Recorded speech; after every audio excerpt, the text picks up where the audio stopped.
우리에게 주신 하나님 말씀은 에베소서 5장 5절에서 6절 말씀입니다.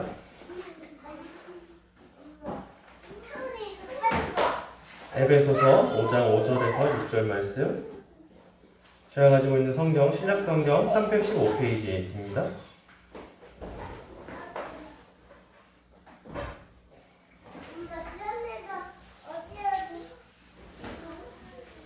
다 찾으셨나요? 신약성경 315페이지, 에베소서 5장 5절에서 6절 말씀.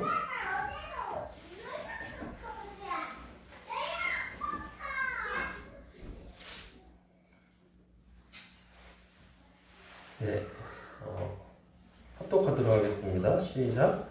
너희도 정녕 이것을 알거니와 음행하는 자나 더러운 자나 탐하는 자 곧 우상 숭배자는 다 그리스도와 하나님의 나라에서 기업을 얻지 못하리니 누구든지 헛된 말로 너희를 속이지 못하게 하라.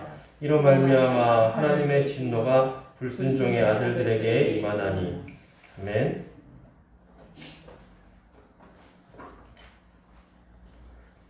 습기가 너무 많이 차서요. 안 될 것 같아요.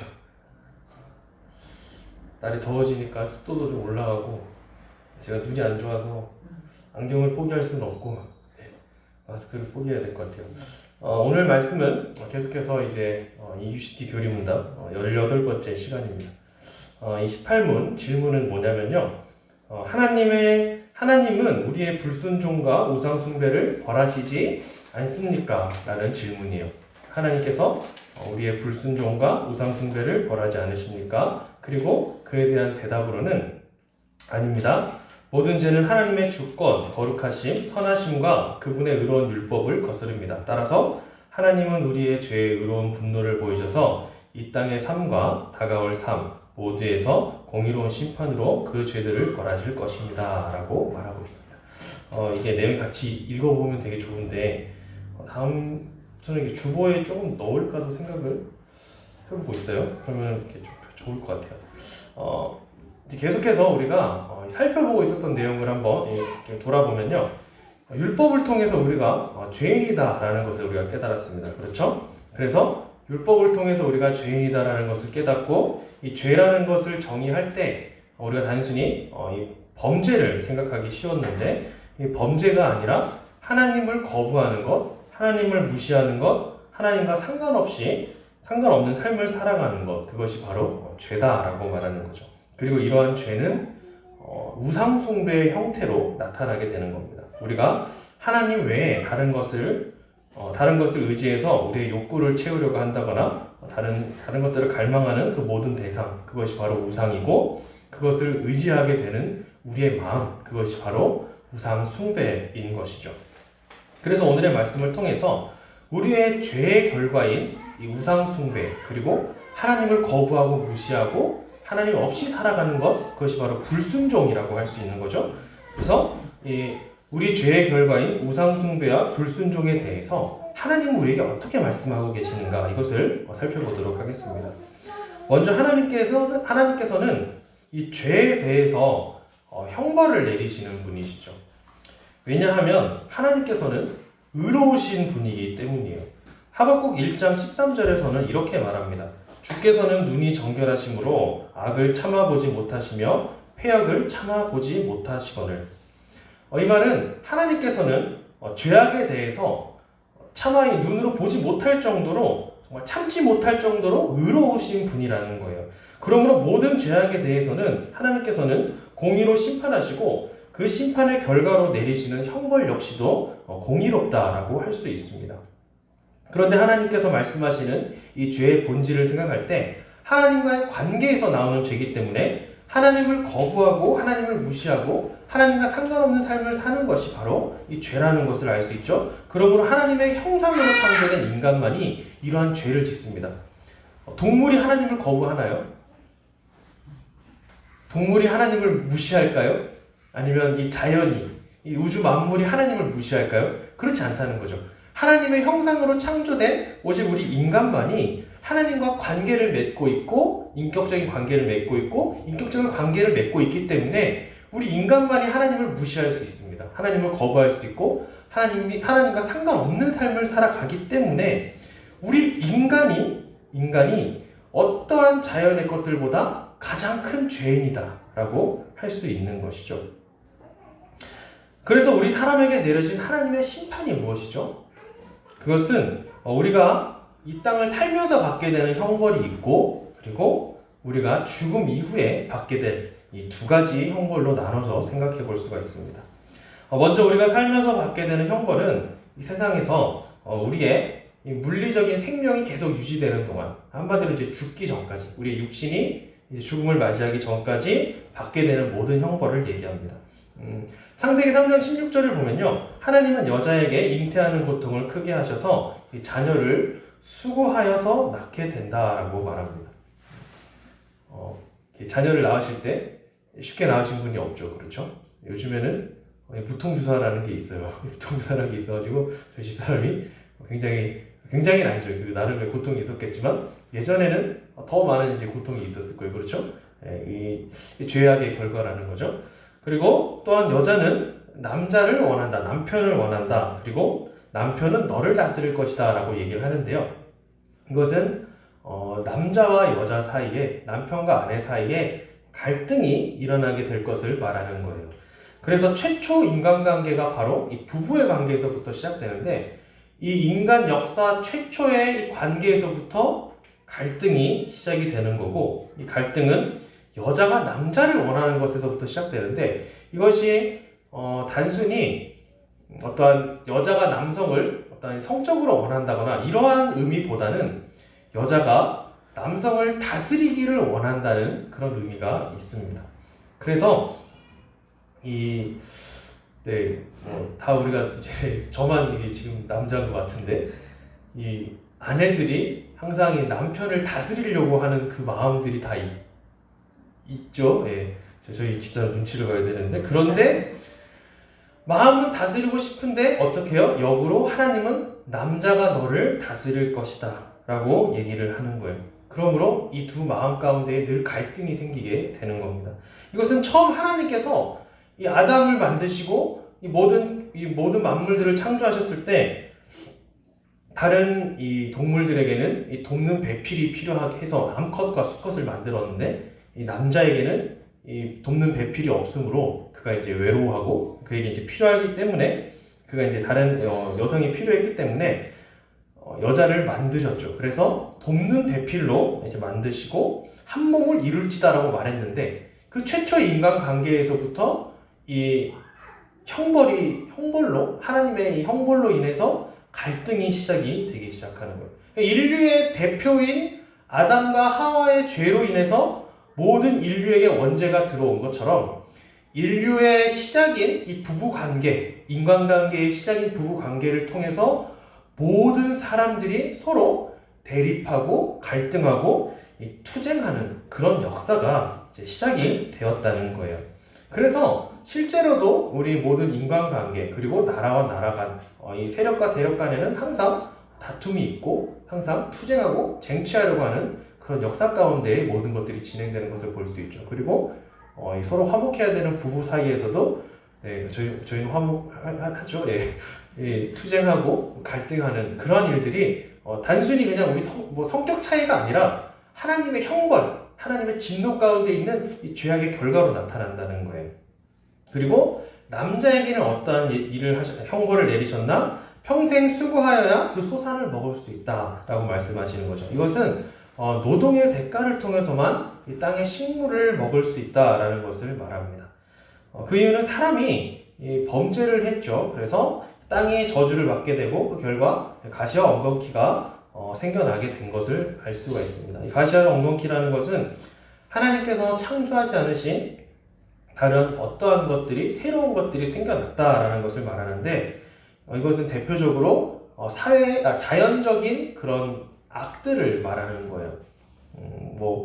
전염병이 돌고 있다거나, 지금 이제 우리가 코로나 시대를 살고 있잖아요. 이러한 코로나에 관한 이런 바이러스 질병 같은 것들이 사실은 코로나 이제 인위적으로 우리 인간이 인위적으로 만들었다고 얘기를 하고 있지만, 모든 인간의 이 질병, 이 바이러스의 근본이 사실 하나님께서 그러한 것들을 창조한 것이 아니라 우리의 죄의 결과로 드러나게 되는 것이고, 그것뿐만 아니라 기근, 자연재해 이런 것들 있잖아요. 화산이 폭발한다거나 쓰나미가 온다거나 하는 그런 것들이 바로 이 가시와 엉겅퀴에 포함된다라고 볼 수 있습니다. 저희 장모님 같은 경우에는 이제 바퀴벌레가 원래 없었던 건데 이게 생겨날 때 바퀴벌레가 악하기만 해로운 동물이니까 이 벌레니까 이때 생겨났다고 말씀도 하셨는데 그건 잘 모르겠어요. 근데 어쨌거나 하나님께서 그런 것들을 창조하지 않으셨던 거죠. 이전에 지난번 몇 주 전에 다뤘던 내용인데 하나님께서는 선하신 분이신 거죠. 선하신 분. 하나님은 자체로 선하신 분이기 때문에 하나님께서 창조하신 것도 바로 선한 결과물인 거예요. 그러므로 악한 것들이 생겨나지 않은 악한 것들을 만들지 않으셨는데 하나님께서는 인간의 죄 때문에 새롭게 생겨난 이 자연의 악함 때문에 그와 동시에 악한 것들이 생겨나고 그런 데서 살아가는 우리 인간들도 고난에 살아가고 그리고 그러한 것들을 극복해 나가면서 또 땅에서 힘을 쓰고 자신의 땀을 흘려야만 소산물을 먹을 수 있는 그런 이 어려움, 고통, 고난들이 생겨나게 된 거예요. 결국 우리가 이 땅을 살아간다는 것 자체가 하나님께서 주신 형벌 가운데 살고 있다는 것입니다. 그래서 우리의 인생이 늘 고난이 항상 존재하죠. 고난이 있고 우리 인생 가운데 늘 슬픔이 가득한 것입니다. 이 고난과 슬픔은 누구도 피해갈 수 없습니다. 그리고 고난과 슬픔을 누구도 즐기면서 살아갈 수 없는 것이죠. 그래서 모든 사람들은요, 이 살고자 하는 욕구와 동시에 반대로 어떠한 욕구가 있죠? 우리 인간들이 죽고자 하는 그런 욕구가 동시에 생겨나게 되는 그런 아이러니한 일들이 생겨난 거죠. 사실 이게 힘들면 죽고 싶다 이런 얘기 하지만 정말 정작 이렇게 죽을 위기가 되면 살고 싶은 마음이 또 생기게 되는 것이고 이 두 가지 욕구가 계속 부딪히게 되는 것, 그것이 바로 이 하나님의 형벌의 죄의 결과인 거예요. 그러면 만약에 우리가 이 생명이 끝난다면, 죽는다면 이러한 형벌이 우리의 삶이 끝난다면 다 끝나는 것일까요? 죽음이라는 것 역시도 하나님께서 주신 형벌의 일부죠. 그렇죠? 우리는 하나님께서 창조하신 에덴 동산에서 생명나무를 계속 먹고 살았다면 영원히 살 수 있었는 존재였는데 우리가 범죄함으로 말미암아 이제 죽음에 이르게 되었습니다. 그래서 하나님께서 주신 이 형벌이 죽음이다라는 것을 생각할 때 단순히 죽으면 끝이다라고 할 수 있는 게 아니라는 것이죠. 창세기 3장 19절의 말씀을 보면 하나님께서는 사람이 흙으로 만들어졌기 때문에 죄의 결과로 다시 흙으로 돌아갈 것이다 라고 말하고 있습니다. 그래서 이 말은 우리가 하나님 말씀대로 순종하고 살았으면 영원히 살았지만 이제는 죽을 수밖에 없는 그런 결과를 가져왔다라는 것입니다. 그러므로 죽음 이후에 우리에게 어떠한 일들이 일어나는가? 바로 우리 인간의 이 육신과 이 몸과 영혼이 분리되는 그런 일이 일어나고 우리의 몸은 어떻게 됩니까? 육체는 땅으로 돌아가서 흙으로 만들어졌으니까 하나님 말씀대로 흙으로 돌아가게 되고 우리의 영혼은 어떻게 돼요? 다시 형벌을 받게 되는 겁니다. 굉장히 괴로운 거죠. 물론 이 형벌이 어떤 형벌인지 정확하게 우리는 알 수는 없습니다. 그런데 우리가 사는 이 땅에서의 삶이 우리가 고난이라는 것을 생각해 볼 때 죽음 이후에 우리 영혼이 받게 되는 그 고난 역시도, 형벌 역시도 쉽지는 않을 것이다. 굉장한 고난일 것이다. 이것을 우리가 추측해 볼 수 있다는 것이죠. 그런데 우리가 죽고 나서 영혼이 형벌을 받게 되는데 그러면 그것으로 또 끝이냐? 그렇지 않다라는 거예요. 이 땅에 정해진 그 끝이 있습니다. 그렇죠? 이 땅은 언젠가는 끝이 납니다. 역사가 끝이 나는 순간이 올 것입니다. 그때가 언제냐면 예수님께서 다시 이 땅에 오실 그날에 심판이 이루어지는데 그때 모든 육체는 어떻게 돼요? 다시 처음 들어보시는 얘기, 다 알고 계시는 내용이죠. 예수님 다시 이 땅에 오실 때 부활하게 되는 것이죠. 이것은 예수님을 믿는 자만 부활하는 것이 아니라 예수님을 믿지 않는 자들도 부활하는 거예요. 그런데 그들은 형벌을 위한 부활을 하게 되는 것이죠. 그럼 어떻게 됩니까?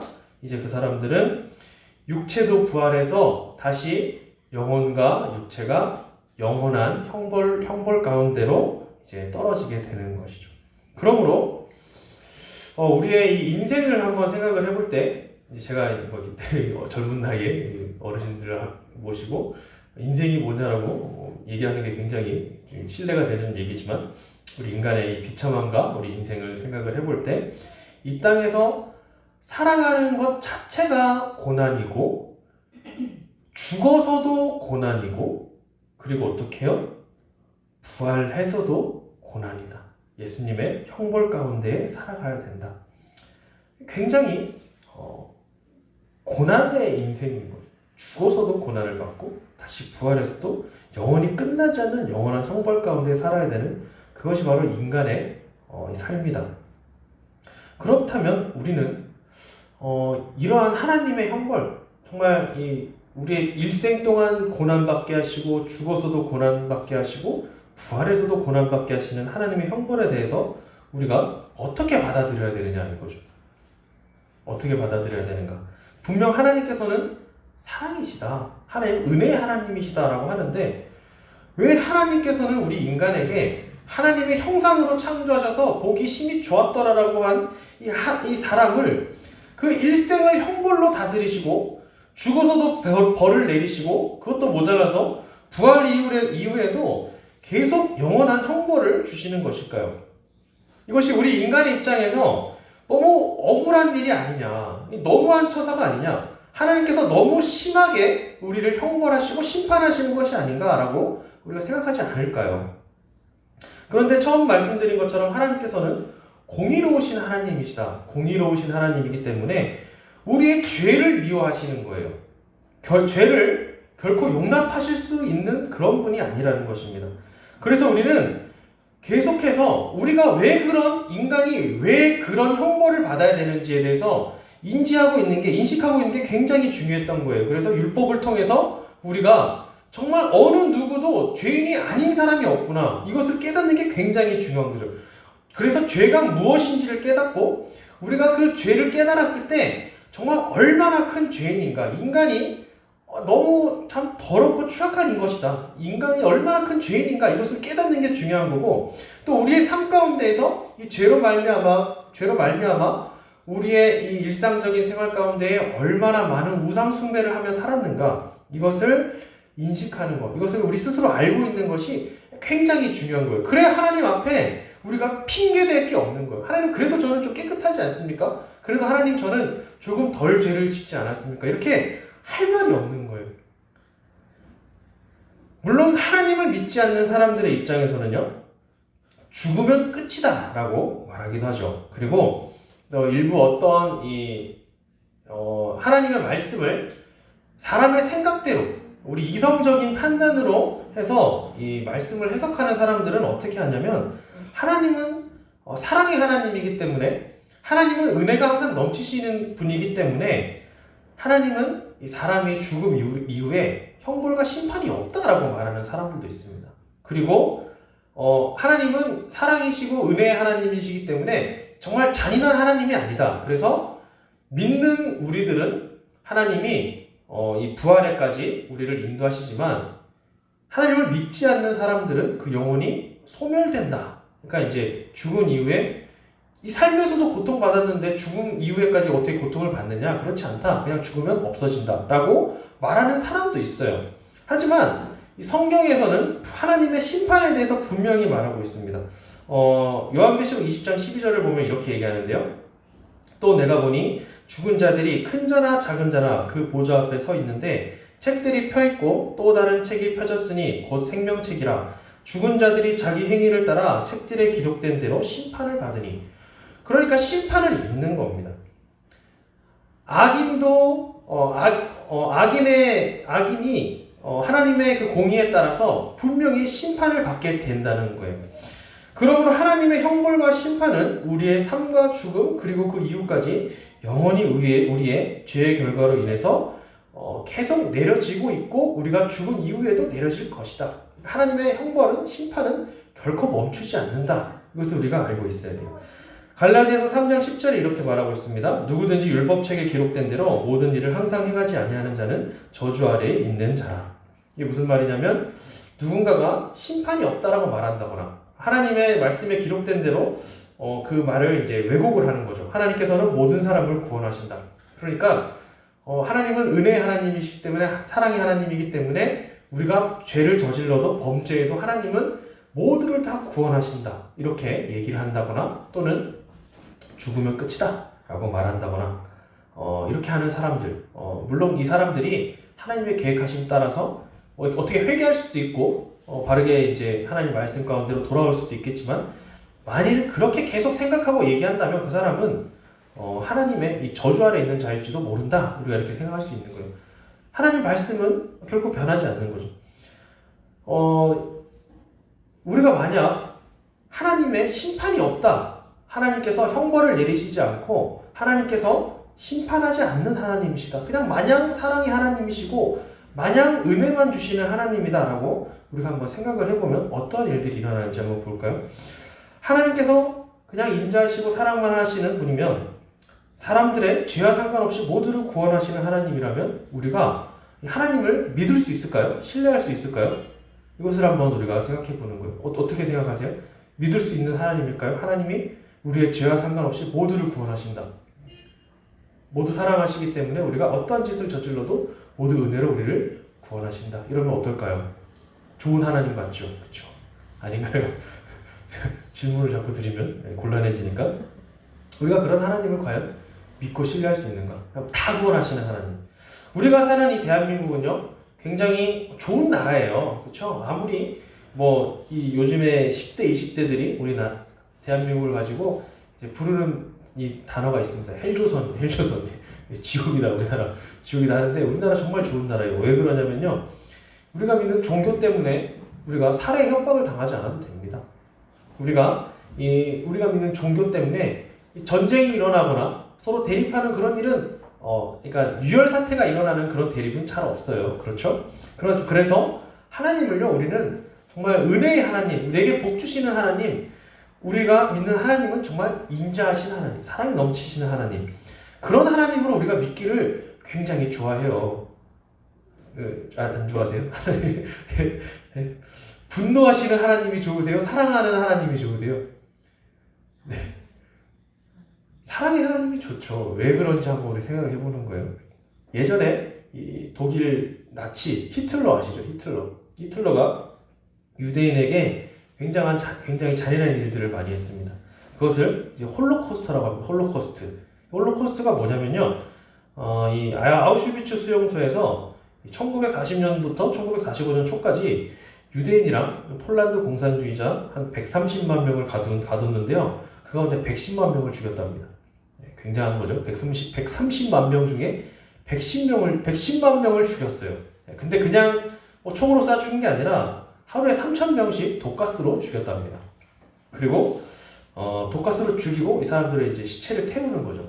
그런데 그냥 태우는 게 아니라 사람을 그냥 죽인 것도 모자라서 그 죽인 사람들 머리털을 수거해가지고 뭘 했냐면 이제 담요를 만들었답니다. 담요를 만들고 어린 아이들을 이제 이 추운 영하막 20도에 맨몸으로 내보내서 동상에 걸리게 했다가 다시 녹였다가 동상 걸리게 했다 녹였다가 이러한 일들도 저지르고 그 가운데 이제 굉장히 많은 이 불법적인 당연히 불법이죠. 그 반인륜적인 그런 생체 실험들을 많이 했다라고 하죠. 그렇죠? 그래서 유대인들 죽여서 비누도 만들었다 그러고 이거 굉장히 그런 이 학살 행위를 했던 거예요. 이 나치 히틀러 아래서 이것을 우리가 홀로코스트라고 하는데 그런 상황에서 그들에게 제가 이렇게 얘기를 하는 겁니다. 하나님은 사랑이십니다. 하나님 인자하시고 은혜가 넘치기 때문에 히틀러를 하나님 용서하십니다.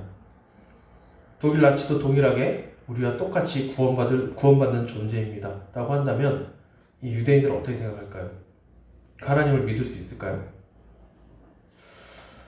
지금도 이 북한 땅에서는 지하교회에 많은 이 그리스도인들이 있죠. 그렇죠? 예수님을 믿는다는 이유로 핍박당하고 믿음을 지킨다는 이유로 순교하는 일들이 지금도 일어나고 있어요. 세계 곳곳에는 많은 이 그리스도인들이 이슬람 국가에서 예수님을 믿는다는 이유로 가족에게 핍박당하고 심지어 심하면 이제 돌로 맞아 죽는 거죠. 예수님을 믿는다는 이유로 정말 이 믿음을 지켜서 순교하는 그런 사람들에게 제가 가서 하나님은 사랑이십니다.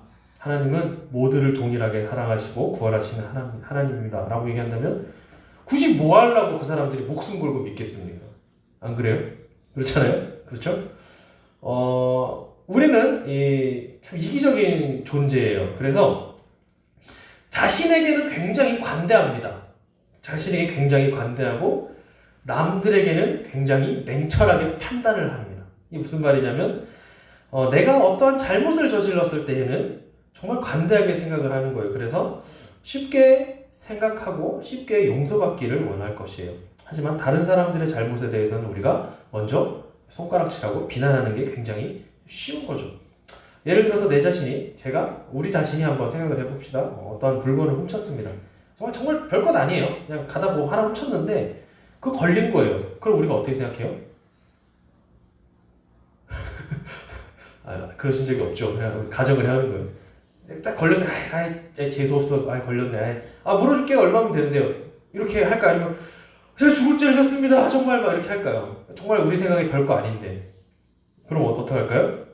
네, 이렇게 해보신 적이 없으니까 저는 정말 좀 재수없게 걸렸네 이렇게 생각할 수도 있을 것 같아요. 그런데 하나님께서 정말 이 별것 아닌 정말 조그만 100원짜리 하나 훔쳤는데 그거 가지고 하나님이 너는 이 죄 때문에 너는 심판받아 죽어야 된다라고 얘기하면 어떻게 할까요?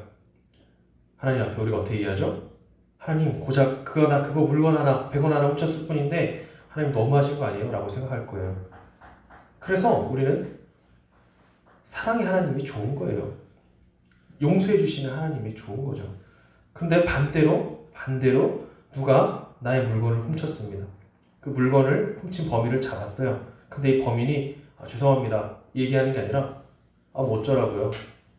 뭐 훔친 게 뭐 대수입니까? 이렇게 얘기하면 우리가 어떻게 해요? 잘했네요 이렇게 얘기해요? 분노하겠죠. 그래서 그를 상대로 분노할 거예요. 그래서 이 사람을 경찰에 신고했는데 이 사람이 어마어마한 금수저입니다. 백이 많아요. 그래서 경찰이 이 사람을 잡아가는 게 아니라 신고한 나를 잡아가네. 그러면 우리 어떻게 돼요? 우리는 어떻게 할까요? 보통 이런 상황이 생기면 사람들도 우리가 법으로 해결할 수 없기 때문에 저런 사람은 천벌을 받아야 된다라고 얘기를 합니다.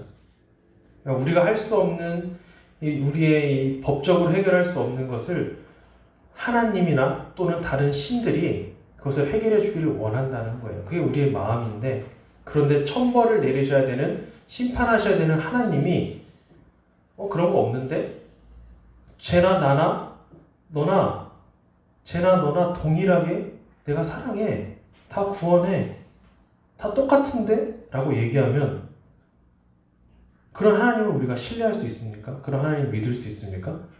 그런 일은 일어날 수가 없는 거예요.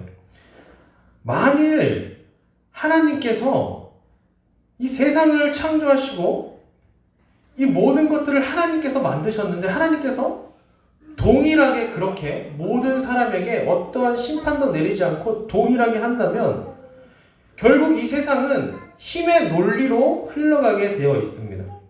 돈 많은 사람이 승리하게 되고 권력을 가지고 있는 사람들이 승리하고 지식이 많은 사람에게 유리하게 흘러가는 정말 힘없는 사람, 소외된 사람들은 그냥 죽어야 되는 그런 세상이 되는 거예요. 그런데 하나님께서 이 세상을 창조하시고 우리에게 십계명을 주셨을 때, 율법을 주셨을 때 하나님께서는 그렇게 이 세상 구조를 만들지 않았다는 거죠. 하나님께서 창조하신 세상은 하나님께서 창조하시고 우리에게 주신 말씀은 너희의 행동대로 분명 심판받을 것이다 라고 얘기를 했고 십계명 가운데에 우리 안식일에 대한 예를 들었었는데 기억하시나요?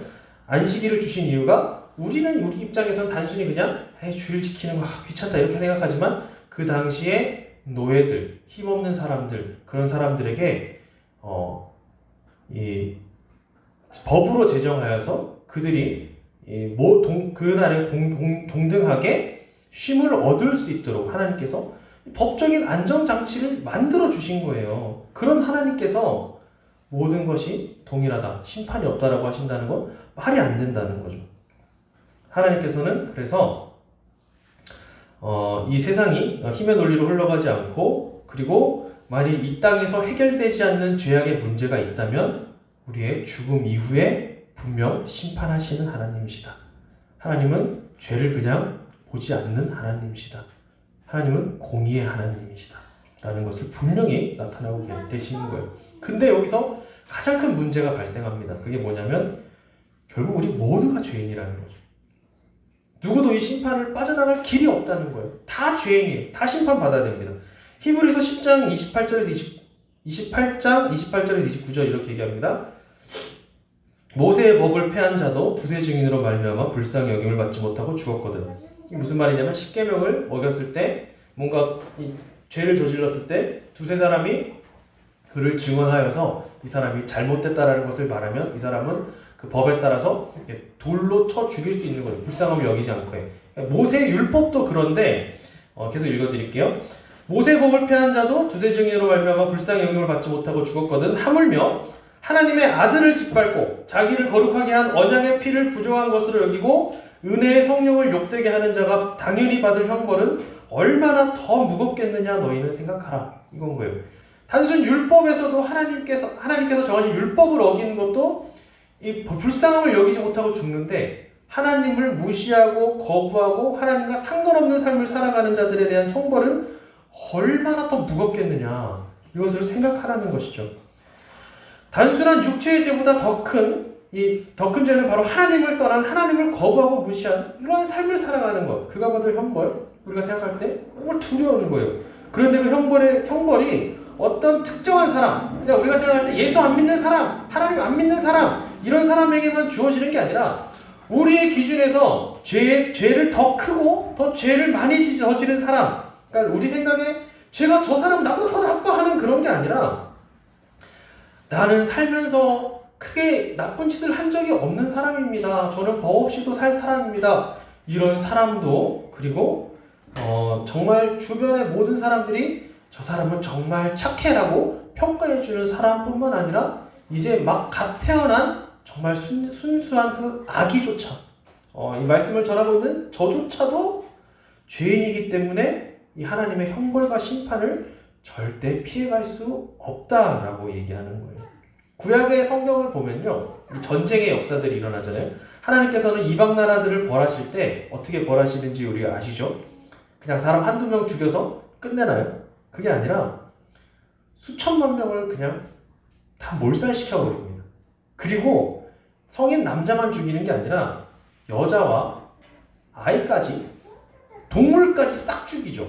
그리고 그 도시를 완전히 그냥 멸절시켜버리는 게 하나님이에요. 얼마나 잔인한 하나님이세요. 그렇죠? 우리가 생각할 때 아직까지도 하나님이 정말 은혜가 넘치시고 하나님이 자비로우시고 사랑이 넘치시는 그런 하나님이십니까? 어떠세요? 좀 생각이 달라지시나요? 하나님 잔인하고 나쁜 하나님 같으신가요? 그렇게 생각하면 안 되는 거예요. 생각이 달라지면 안 되는 거예요. 그럼에도 불구하고 하나님은요, 여전히 은혜롭고 자비롭고 사랑이 넘치시는 하나님이에요. 왜냐하면 우리가 그렇게 나쁜 짓을 저질렀는데 당장에 바로 이 시간에 우리 죽이지 않으시잖아요. 세상에 얼마나 많은 죄인들이 있습니까? 하나님이 그 사람들이 돌아오기를 기다리고 참고 기다리고 계십니다. 이 세상을 지금 당장 멸망시켜서 그냥 끝내버릴 수 있는데 하나님은 참고 기다리시는 거죠. 얼마나 자비하신 하나님이신가, 은혜로우신 하나님인가. 하나님은 공의로우신 하나님이다. 우리가 이것을 더 깊게 생각해야 되는 거예요. 더 많이 공의로운 하나님, 이걸 생각해야 되는 거예요. 세상 사람들은요, 심판을 받을 이유는 세상 사람들이 심판을 받는 이유는 우리가 이제 언제죠? 80년, 70년, 80년 이 우리나라 이 교회 한참 부흥이 막 일어날 때 이제 그 슬로건이 하나 있죠. 이게 항상 달고 다니던 그 말이 뭐냐면 이제 예수천당 불신지옥, 이제 이런 얘기 있었지 않습니까? 정말 예수천당 불신지옥이 맞는 말이냐? 그러니까 세상 사람들이 심판을 받게 되는 이유가 예수님을 믿지 않았기 때문에 심판을 받는 걸까요? 그 사람들 예수님 안 믿으니까 지옥 가는 걸까요? 무슨 소리 하냐 싶죠. 이상한 소리 하네 얘기하는데, 그 사람들이 우리가 심판을 받는 이유가 예수님을 안 믿어서 심판받는 게 아니라 우리의 죄 때문인 거죠. 우리의 죄 때문에 심판을 받는 거예요. 아담을 통해서 내려온 원죄 때문에, 그리고 삶에서 지은 죄 때문에 우리가 심판을 받게 되는 거지, 예수님을 믿지 않았기 때문에 심판을 받는 게 아니라는 거예요. 이게 당연히 예수님을 믿으면 구원을 받는 것이고, 무슨 말인지 이해가 되시죠? 그러니까 예수님을 믿지 않았기 때문에 지옥이 아니라 지옥이 그냥 먼저인 거예요. 다 지옥 가야 되는 거예요. 우리 죄 때문에.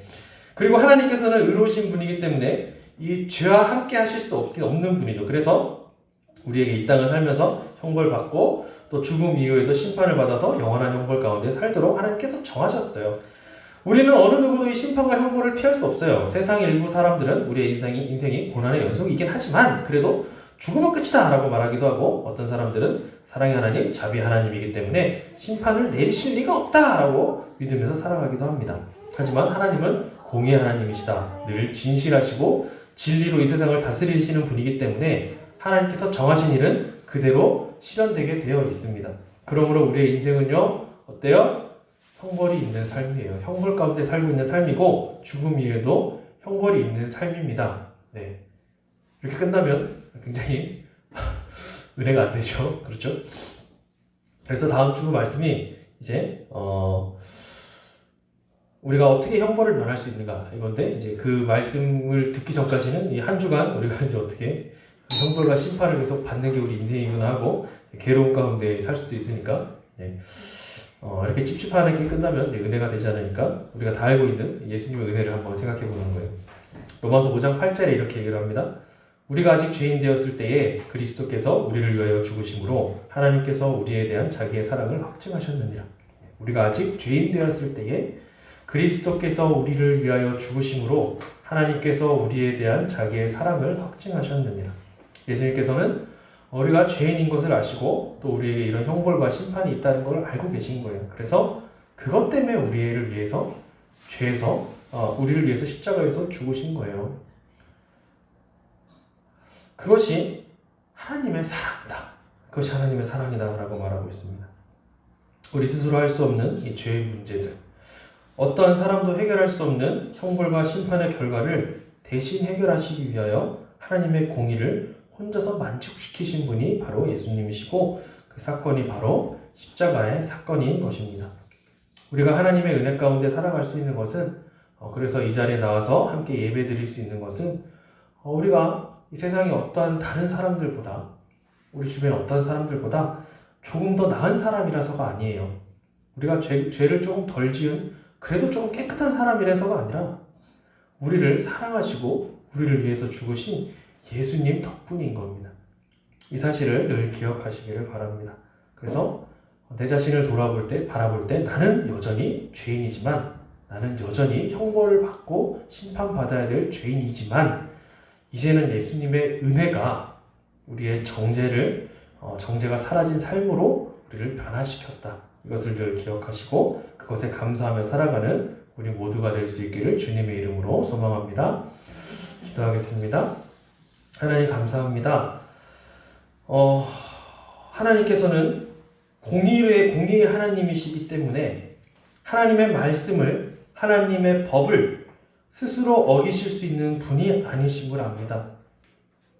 그래서 죄의 결과로 우리는 형벌을 받아야 마땅하고, 죄의 결과로 우리는 심판받아 마땅한 그러한 삶을 살아야 되는 것을 잘 알고 있습니다.